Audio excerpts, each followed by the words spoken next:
Comey was spying on Trump.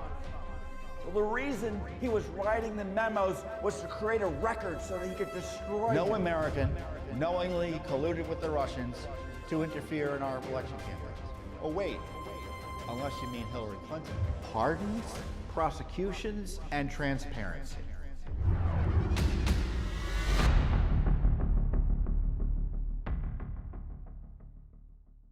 Hey everyone, Judicial Watch President Tom Fitton here with our weekly update on social media. Thanks for joining us. I'm glad to be with you this week. A lot going on. Big impeachment fight. We've got a big Supreme Court fight on Clinton emails. Big tech continues to be out of control. I'll talk about that. Plus, we have an election integrity battle I want to tell you about. The left pretends that we're not allowed to talk about it anymore, but we're still going to talk about it, and I'll give you an update there. First up, though, is the continuing anti-constitutional attack on President Trump. The presidential harassment, more or less, continues against the president. The impeachment trial will proceed against him beginning, I think, on February 8th, if I recall. But it's pretty clear that there are not the votes there to convict him. Recall the Pelosi House impeached him for inciting an insurrection. Completely baseless. But they'll do what they can because they can. They've got the votes. They convinced 10 Never Trump Republicans to abuse their power, in my view, to target him over core protected speech that did not incite anything, let alone insurrection. But that all being said, it moved over to the Senate. I thought they might have held it up for a bit but they did move quickly on it with the tacit and implicit. Well, I shouldn't say, with the tacit support of President Biden. Biden has said the trial has to happen. So Biden's supporting this assault on the presidency. So the big question had been, after it was moved over to the Senate, or around the issue of moving it over to the Senate, is, of course, can you punish an office holder who's no longer in office? Now, you may recall, I've highlighted the fact, as best I could understand it, that they did have jurisdiction over former office holders. But there was a debate. And I think there's an argument on both sides. I tend to, since the Senate decides whether it has jurisdiction or not, that to me is the test. If the Senate decides whether they have jurisdiction or not, then potentially jurisdiction exists. And to me, it's pretty simple.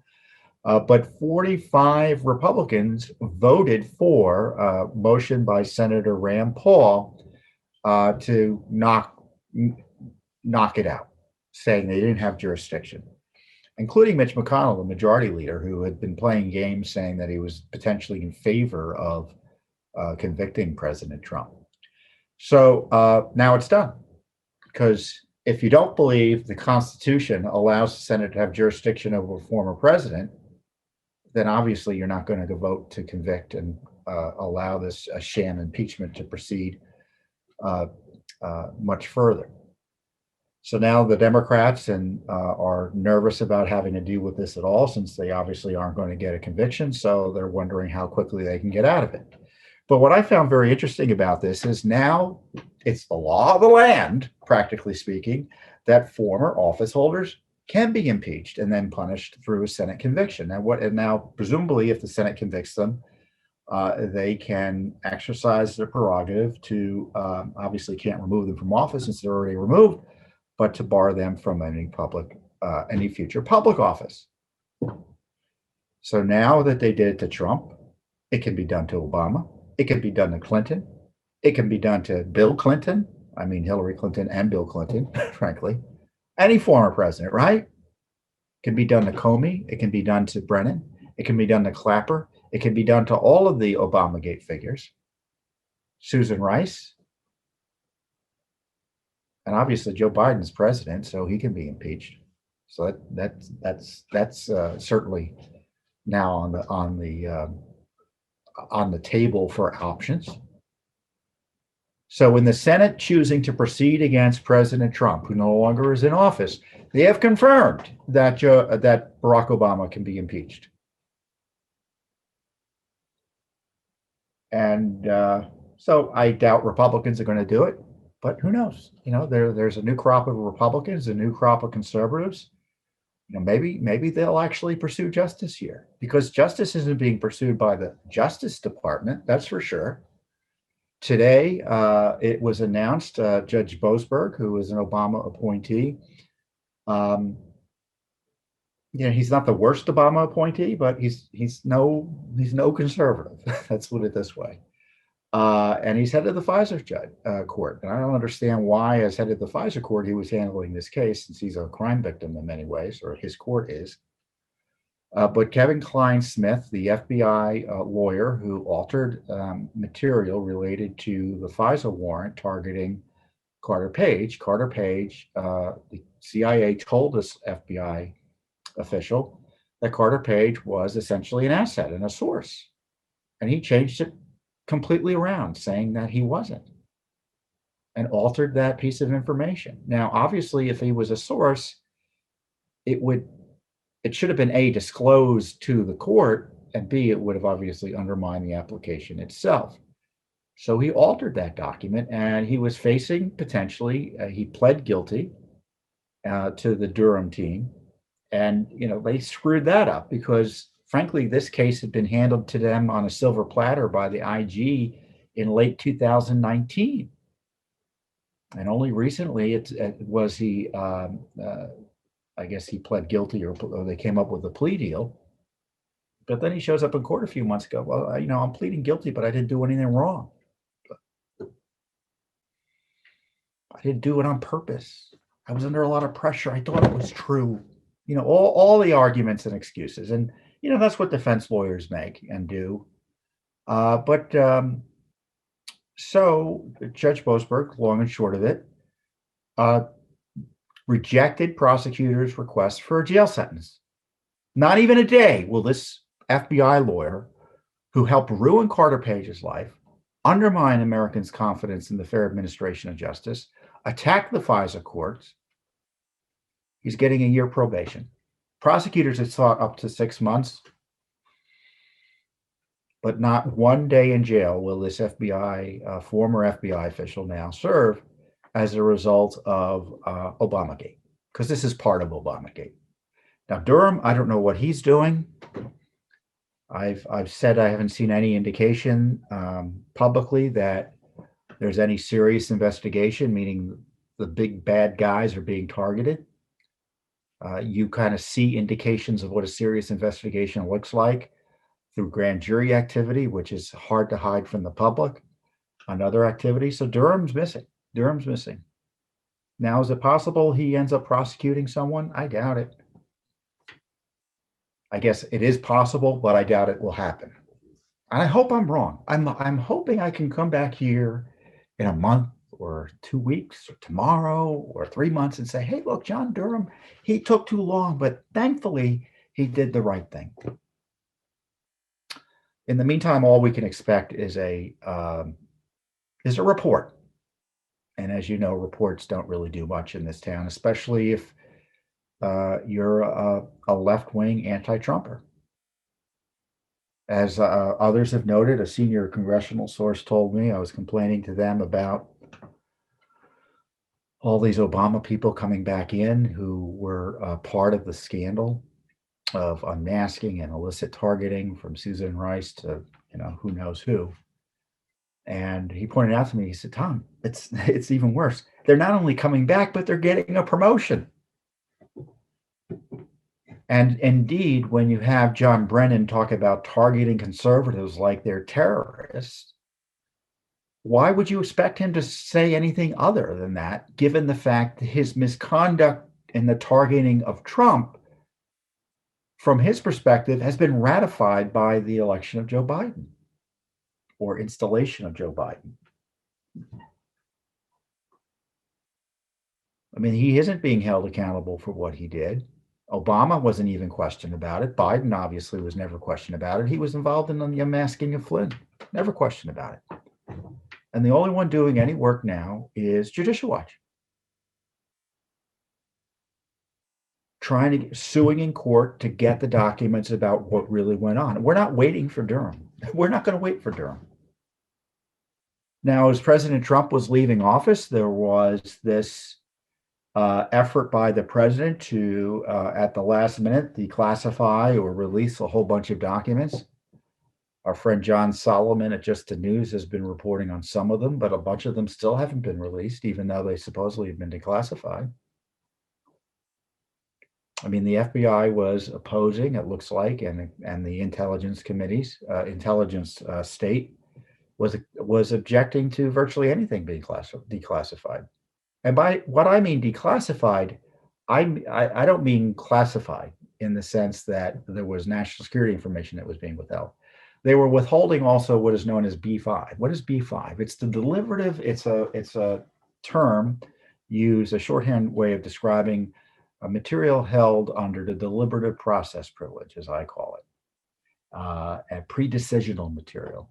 And so FOIA, you think, allows a lot of documents to be released. It does, but the government has abilities to withhold information. And some of the information they withhold is the essentially pre-decisional documents, the back and forth that happens before a decision is made. Now, from our perspective as a FOIA requester, we want all of that, right? Because that's where the good stuff is.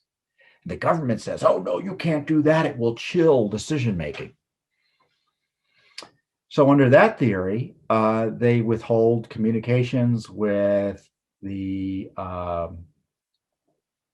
instance, they had talking points for the tarmac meeting, proposed talking points. That's B5. We can't get that. That's the Clinton tarmac meeting. So what were they planning to say about Loretta Lynch's illicit meeting with Bill Clinton on the tarmac? Trump administration withheld that from us. So this is the challenge we had faced. And ironically, or sadly, it won't change much with the Biden administration. I know you're upset probably because you probably didn't want Joe Biden to be president, right? Many of you, right? But from Judicial Watch's perspective, our work actually increases because we know with bigger government and the more programs, there will be more opportunities for corruption. But in terms of our litigation, it doesn't really change in terms of its nature because we were being obstructed by Trump administration appointees. So the folks he had running these agencies, like Barr and Sessions and Pompeo and all the rest, who I may agree with on things here and there in terms of policy, on transparency, they were a disaster. They were a disaster. And so the Biden administration obviously is, what is going to change? They're going to tell us we can't get the same documents the Trump people were telling us we couldn't get. Except the big difference is, to President Trump's credit, it's the president. In the case of Joe Biden, I don't know where he is. And I mean that literally. I guess, I don't know, literally or figuratively. You could interpret it. But at least President Trump, he knew there was this issue of secrecy. He tried to get stuff out. He pushed to get stuff out. He was constantly battling the deep state to get stuff out and his own appointees. Do you think that's going to happen with Joe Biden? Of course not. So those are the challenges we face. So, but we've got all these lawsuits against the Biden administration. We're pursuing them as appropriate. And to try to get the documents about the worst corruption scandal in American history, which is the illicit targeting and spying on Donald Trump and other innocent Americans like General Flynn. And the folks who are implicated are now back in public office. Joe Biden, Susan Rice, other officials he's appointing at DOJ and other agencies. So we've got a lot of work to do. But on the other hand, we know how to do this. We've been doing this for 25 years at Judicial Watch. I've been at Judicial Watch for about 23 years now. So there's nothing new under the sun in terms of government transparency. It always gets a little bit worse each year, but then we just have to hire more lawyers. And you're helping us do that with your support. So thank you for that. So on the impeachment, but getting back to the impeachment issue, you need to let your senators know what you think about the continued abuse of President Trump.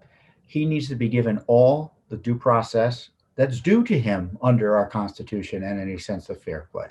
Remember, the House impeached him a week after the resolution was introduced. There was virtually no debate.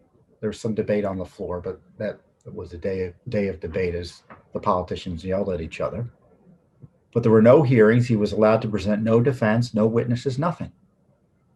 So the Senate has to ask itself, what is it going to do? Unless it's going to summarily dismiss it and just go through the motions and just say this is enough. But the president deserves full due process, and he needs to be treated fairly. I think it should be dismissed out of hand, but you should share your views with your senators. And I can tell you that your calls, and I'm sure many of you have paid attention to my imploring you to call earlier. Those calls made a difference. Those senators who refused to even consider a Senate trial for President Trump, many of them did that because they were hearing from you. But there are going to be other battles related to not only this abuse of President Trump, but further abuses of President Trump, believe you me. So you need to let your senators know what you think by calling them at 202-225-3121. It's 202-225-3121. Call your senators. Don't presume they have a view opposed to you. Even if they do, call and let them know your views. Believe me, Democrats and Republicans love to hear from their constituents, because it's a barometer of where voters' interests are, and that's useful material to them, and they make their decisions based in part on that. In the case of people who are targeting Trump, they hear a lot of noise supporting the targeting, they're going to ratchet up. They hear a lot of noise saying, leave Trump alone. Why are you abusing his First Amendment rights and his rights to due process? They may ease up. So just don't, because you live in California, do not call your California senators. And if your senator is doing the right thing, thank them for doing the right thing and say, thank you, thank you, thank you. I'm not going to forget this. So those are the sorts of things you should be doing. In addition to supporting Judicial Watch, you should be doing your own personal activism. Every day you should be thinking, what can I do to advance freedom, protect liberty, vindicate the Constitution? Who can I communicate with? What elected officials out there I should be educating about material maybe Judicial Watch has found? What letter to the editor can I be writing? What can I be posting on Facebook, assuming you're allowed to post on Facebook? What it is that, that's you've got to, in my view, you've got to be vigilant. Just as you support Judicial Watch, it's an excellent way to be vigilant. But there are other things that you can do as an individual citizen, like simply calling your senator to let them know what you think about trying to outlaw political speech by pretending that complaining about election integrity is the same as inciting violence. These are dangerous times we live in terms of threats to our civil liberties. And I would encourage everyone listening to make a stand. So the leftists controlling big tech have this comprehensively attacking free speech. And, I've set up on Telegram. I've got, I think it's Tom Fitton JW on Telegram, Real Tom Fitton on Facebook. I'm locked out of Twitter. Hopefully I'll get back on, because I want to be able to communicate with people. And of course, Judicial Watch has Instagram, and I do too. And then there's Facebook and YouTube. So we're all over. And we've got our website at judicialwatch.org. But I fear that Judicial Watch will be deplatformed from many of these social media platforms unfairly and outrageously, and in my view, fraudulently. But until then, so I would prepare for that. And one way to prepare for that is to go to our website and share your email with us and share your mailing address with us. And that way we can communicate with you directly. We just have to be able to communicate. So those are the dangers we face. And, and you can see even this week, because this is reminding me of the big tech suppression with this whole Wall Street controversy over this GameStop stock.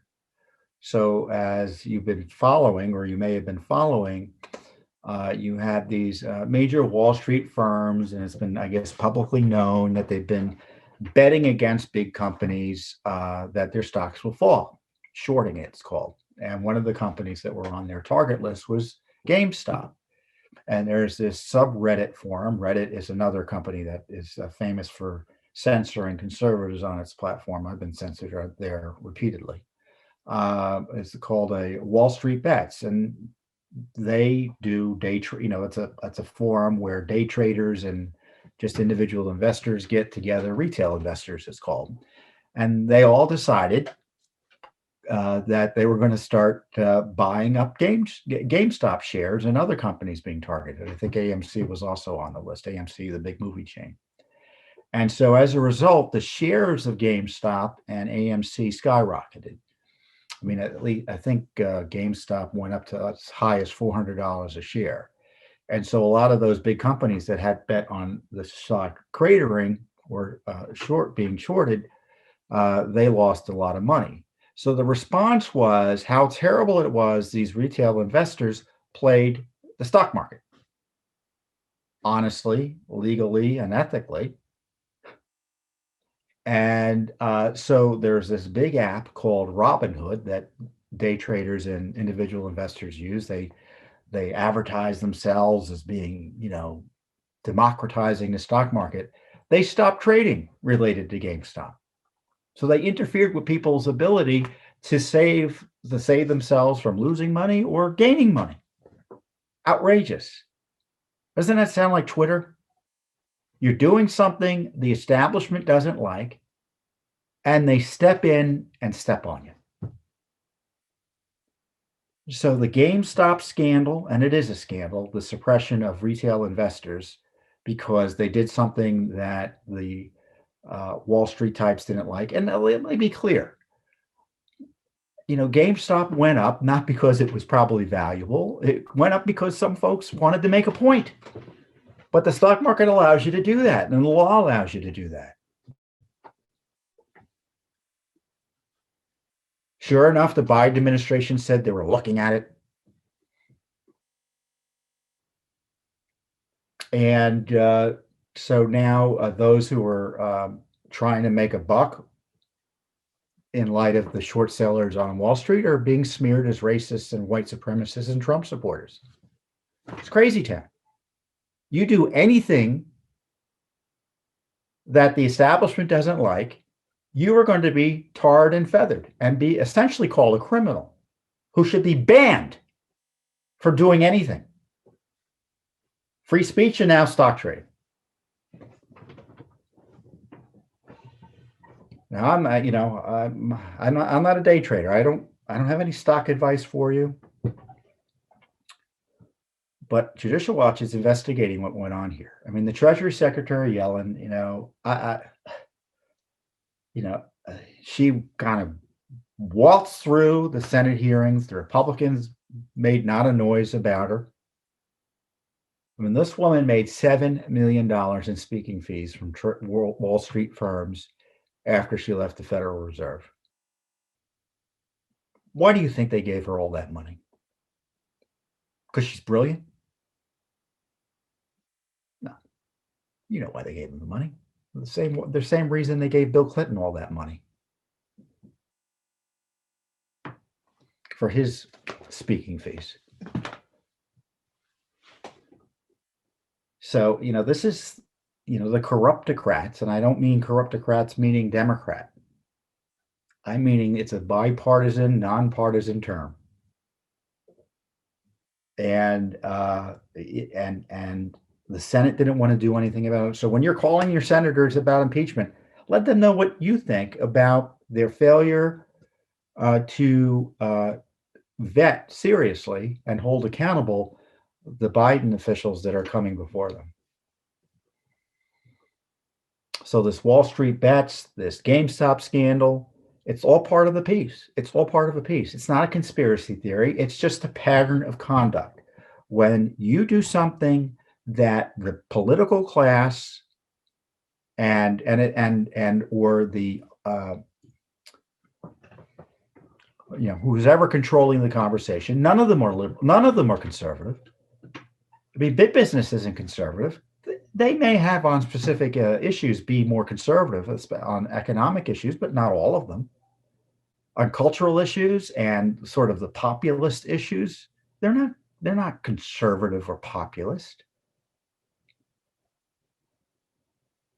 I mean, just look at the widespread corporate support for the anti-American, neo-Marxist organizations behind the Black Lives Matter movement. And the corporations support that.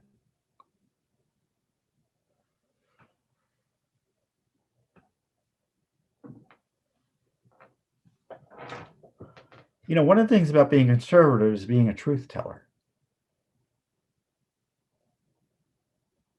And corporations are, when they're dealing with the government, it's hard to tell whether it's bribery or extortion or both, and it's an unholy mess. So the targeting of retail investors, meaning you, if you wanted to start trading on GameStop, you would have to be nervous about it, because who knows what's going to happen? Maybe they'll just come and pull the plug on your ability to trade. Let's say you're exposed and you want to get out before you lose too much money. The way Robinhood acted yesterday, this big app, they prevented you from doing that. I mean, but that may even be illegal. I don't know. So Judicial Watch is going to be doing Freedom of Information Act requests to Treasury and the Securities Exchange Commission to figure out if this suppression of retail investors, how it happened and whether it was corrupted or not. Because you'll see a lot of press on it, but they won't ask questions. They don't want to ask the Biden administration any tough questions. Jennifer Psaki, who is President Biden's new spokesman at the White House, she was asked about this the other day, and her response was, I'm just happy Yellen is a woman. Who cares if she's a woman? She's Treasury Secretary. The question is, what did she do as Treasury Secretary? And what is she going to do as Treasury Secretary? As individual citizens who want to participate in the stock market have their actions restricted because better connected firms don't like their activities. Now, you know what? Those individual citizens, they could lose all their wealth in the stock market, right? They're going to be protected, right? That's the left and the big establishments. We need to protect people from themselves. Do you feel like you need to be protected from yourself? I trust you. I trust you to make judgments about your own money, whether to risk it or not in the stock market. But government doesn't trust you. So we're asking government, we're asking the Biden administration about what they were doing with this GameStop scandal. So again, that's what I love about Judicial Watch. We always know what to do when there's an issue like this, which is, the easy answer is transparency. Figure out what the government's up to. So the other big issue, which we haven't forgotten, is the Clinton email scandal.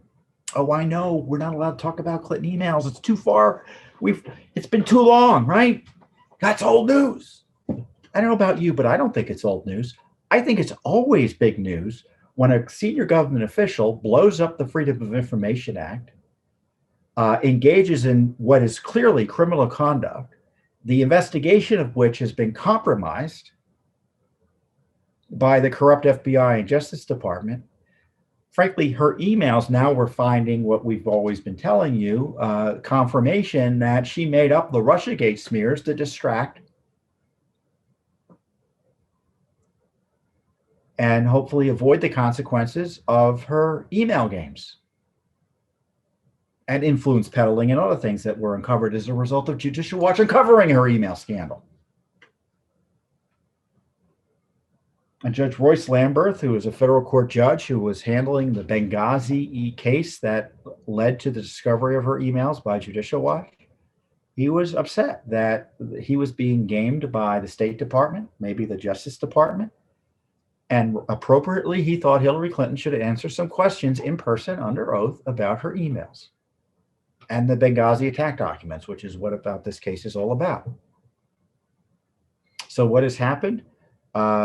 Hillary Clinton used mandamus action, it's called. You lawyers will know what it is. I'm not a lawyer, but you know what I mean. Meaning she short-circuited the appeals process that normally would be available to a witness who didn't want to testify and went straight to the appellate court. And of course, the appellate court here in the District of Columbia, which is controlled by appointees not of sympathetic to Judicial Watch, to put it charitably, gave her a pass, told her that she didn't need to testify, and allowed her to use mandamus, which is typically only available to parties. She wasn't a party in the traditional sense. She was a witness. Typically, if you don't want to testify, you go into contempt and you appeal it. And not only did they let her out that way, but they said the court has no business asking questions about how this happened. That you could have a senior government official take 60,000 emails away, delete 30,000 of them. You have the agencies lie through their teeth about it and continuing to lie. And the court has no equitable interest in figuring out what went on there. FOIA doesn't allow it. Talk about blowing up FOIA if that's allowed to continue. And so that's why Judicial Watch this week asked the Supreme Court to overturn that terrible appellate court ruling. And I encourage you to read it in terms of how it describes how Hillary Clinton was given special treatment by the court through this mandamus action. Extraordinary relief. Remember, General Flynn, he sought mandamus action against Judge Sullivan for keeping his case alive after the government asked to be dismissed. And that same court said, you can't use that. That's an emergency motion. That's extraordinary relief. He was facing jail time. Hillary Clinton was facing testimony. They said, oh, you can use it. Don't worry. You can use this extraordinary relief that contemporaneously we were denying to General Flynn, who's facing criminal cases.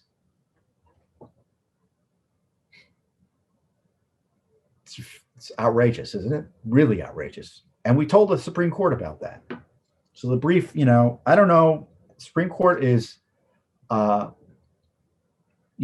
hears a small portion of requests. They're called cert petitions in the informal way. But we put it on record what we thought here and what the court ought to do. We argued that the appellate decision dramatically undermines the Freedom of Information Act. In effect,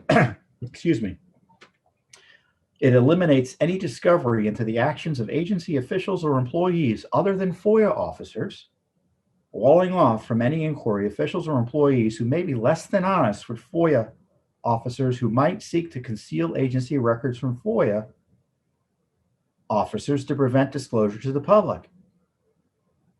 Especially important that this misapplication of longstanding precedent be corrected, because the D.C. Circuit's far-reaching decision will nullify the citizens' right to be informed about what their government is up to. And for all intents and purposes, it will eradicate the district court's role as the enforcement arm of FOIA as Congress intended. And as I said in our release, I'm going to quote myself. It's rather than trying to remember what I said, I'm going to just read what I said because it's probably better than what I can remember. No court should undermine the Freedom of Information Act and the rule of law by giving Hillary Clinton special protection from having to testify about her emails. The Supreme Court should cast politics aside and affirm that Hillary Clinton is not above the law.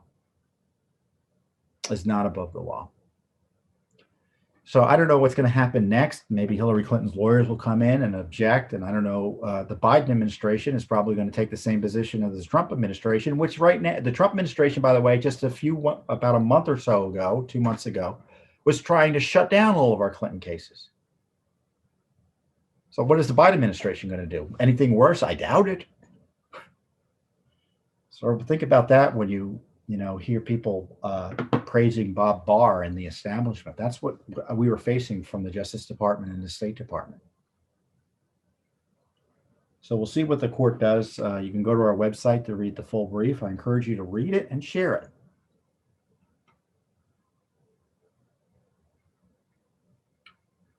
You know, and it's also about Benghazi. We're not allowed to talk about Benghazi anymore.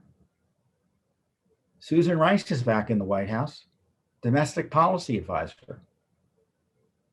She was involved in Spygate, Obamagate, and Benghazigate. She lied 5 times to Sunday morning on the Sunday morning talk shows about Benghazi being tied to a video as opposed to a terrorist attack, which they all knew from the get-go. And she gets rewarded. So this is how corrupt the city is. You fail, you get rewarded. You commit crimes, you get rewarded. Now, only if you're on the left side of the aisle, of course. But often too on the right. What you would think would bar you from employment in another sector, it's no hurdle here in Washington, D.C. It's no hurdle here in Washington, D.C.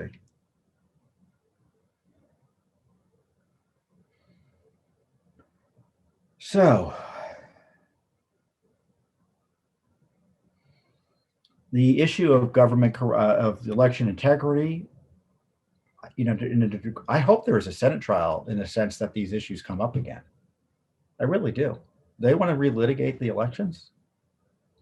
But one of the issues that's ongoing is how are we going to secure elections going forward? And do we want mail-in balloting? Do we want ballot harvesting and all of that? Well, Arizona had election integrity laws that were challenged by the Democratic National Committee, represented by the law firm behind the Russiagate dossier targeting and smearing President Trump. That big lie. And so that firm was behind all these challenges to make it easier to vote by mail, undermining the security of the elections. And in Arizona, they were challenging election integrity reforms that would have essentially prohibited ballot harvesting and out-of-precinct voting. Now, ballot harvesting is allowing a third party to go around collecting ballots and delivering them. I don't think I need to tell you why that's problematic in terms of election security. Out-of-precinct voting, it's a little bit more complicated. So imagine you are in a jurisdiction. Let's say you're in, you live in the Bronx and you go to Albany to vote.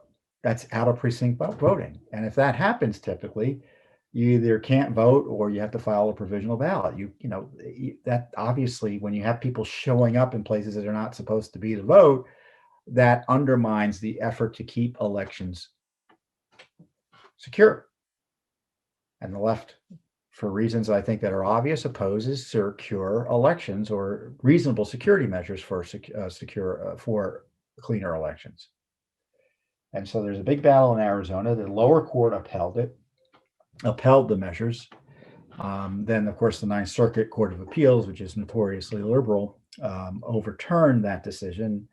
And so now it's before the Supreme Court, and Judicial Watch filed an amicus brief, which are with our friends at the Allied Educational Foundation, asking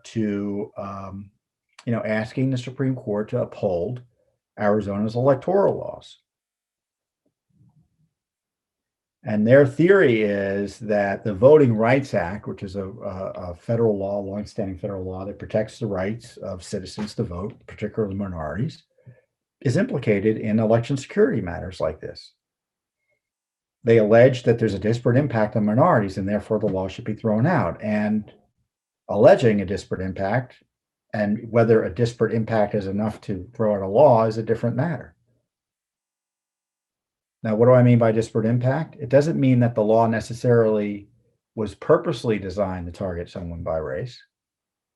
If it has the ancillary effect of disproportionately affecting a particular protected class, that's a disparate impact. And they think that's enough to throw a law out, even though the law on its face is neutral. Well, A, there's no evidence that there's a disparate impact on minorities. And B, in my view, that's the wrong standard. But courts ask whether the evidence indicates that the challenged voting procedures have caused minority voters to have less opportunity to participate in the political process and to elect representatives of their choice. Respondents utterly failed to adduce any evidence that satisfied this requirement of causation, that the challenge voting procedure caused minorities to have less opportunity to participate in the political process and elect representatives of their choice. So it's a scam. They're playing the race card. There's no foundation behind it. The phrase the left likes, they're making allegations without basis. Baseless allegations.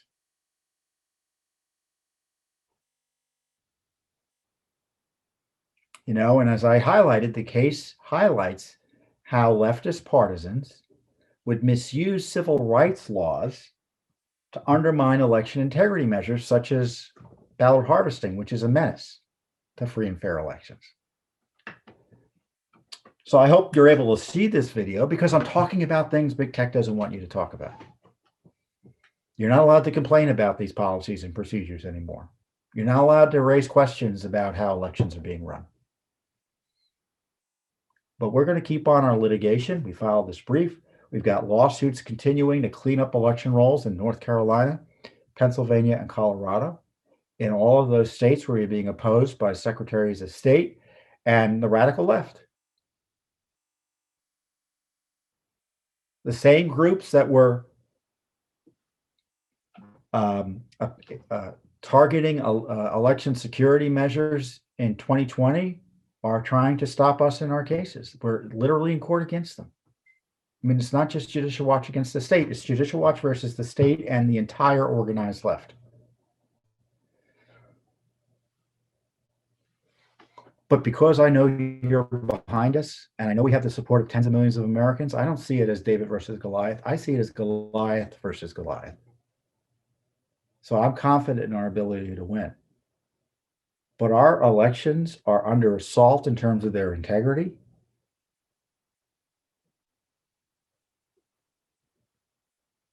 Vote by mail, if your state has voter ID, for instance, right? But you also have millions of people voting by mail. I think in all but 2 states, you don't need voter ID to vote by mail. So that security measure's out the window with vote by mail. Did you know that? I mean, that's just one example, and it's a big one because of the huge numbers of folks who voted by mail this last election. It's a less secure way to vote in terms of assuring that someone is voting who says who it is that they say they are. Does that make sense? It's a less secure way of making sure that the person voting is who the person says he is or she is, right?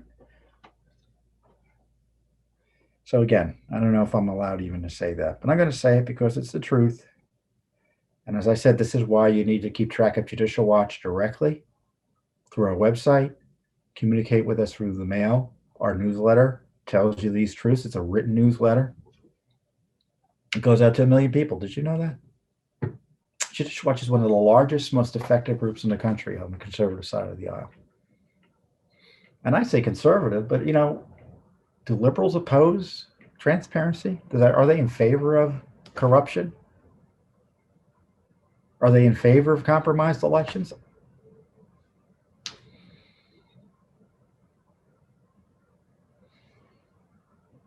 I don't think that's necessarily conservative. So with that, have a good weekend. We'll be here next week with the Judicial Watch update. We've got a lot of new material coming out, new lawsuits, new documents. So, we're going to be the only game in town holding the Biden administration accountable under law, practically speaking. So you can trust Judicial Watch to keep up the heavy lifting.